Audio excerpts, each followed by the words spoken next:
आंदोलनाची। जुनी पेन्शन लागू करा या मागणीसह इतर मागण्यांसंदर्भात पनवेल तहसील कार्यालयात कर्मचाऱ्यांचे बेमुदत संप आंदोलन सुरू आहे। जुनी पेन्शन योजना लागू करावी अशी इतर मागण्यांसाठी आज पनवेल थाली कार्यालयातील कर्मचाऱ्यांनी बेमुदत संपन आंदोलन छेडले होते। राज्य सरकारी, निमसरकारी, जिल्हा परिषद कर्मचारी, शिक्षक व शिक्षिकेतर, महानगरपालिका, नगरपालिका, नगर परिषद, नगरपंचायत, ग्रामपंचायत कर्मचारी व कंत्राटी कर्मचारी समन्वय समिती यांच्यातर्फे आज हे आंदोलन छेडण्यात आले।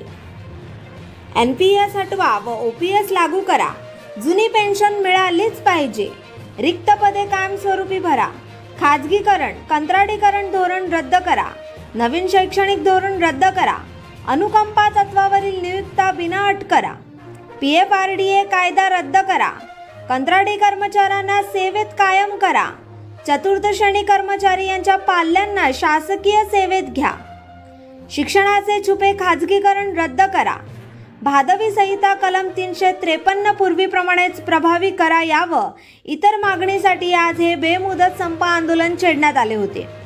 यात मोठ्या प्रमाणात कर्मचारी वृद्ध सहभागी झाले होते।